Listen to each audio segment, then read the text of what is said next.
नमस्कार, मी सचिन गव्हाणे आपलं स्वागत करतो मेट्रो नाईट या बुलेटिनमध्ये. बुलेटिनची सुरुवात करूयात महत्त्वाच्या ब्रेकिंग बातमीनं.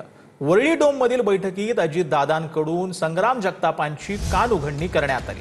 तुमच्या मागणीमुळे दुसरा समाज नाराज होणार नाही याची खबरदारी घ्या अशी समज दादांनी यावेळेला संग्राम जगतापांना दिलेली आहे.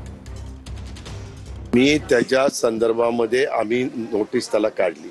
आता तो त्याचं उत्तर देणार. तुमच्या माझ्या महाराष्ट्रामध्ये कधी अशा पद्धतीनं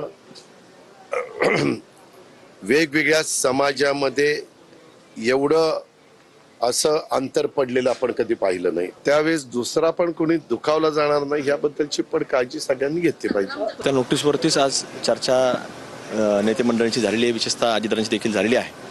आणि त्याच्या बाबतीमधलं जे काय असेल ती चर्चा आमच्या अंतर्गत ही झालेली आहे. चर्चा झाली, शेवटी सगळ्या गोष्टींवर चर्चा होणं गरजेचं असतं. ती चर्चा झालेली आहे. आता ती अंतर्गत चर्चा असते, पक्षांतर्गत चर्चा असते, त्यामुळे ती झालेली आहे. पण आता या निवडणुकीबरोबर कुठेतरी आमच्याकडं अहिल्यानगर शहरातले हे प्रश्न किंवा ज्या काही अडीअडचणी असतील, जे काही तिथले विकास काम असतील, आमच्याबरोबर तिथलचे राष्ट्रवादीचे गटनेते किंवा अध्यक्ष आहेत ते सुद्धा होते. त्यामुळे त्यांनी देखील भूमिका मांडली. संघटनेच्या माध्यमातून काय मतप्रदर्शित करावं त्यांचा लोकशाहीमधला हक्क राहील, कारण व्यक्ती स्वातंत्र्य आपण प्रत्येकाला दिलेलं आहे.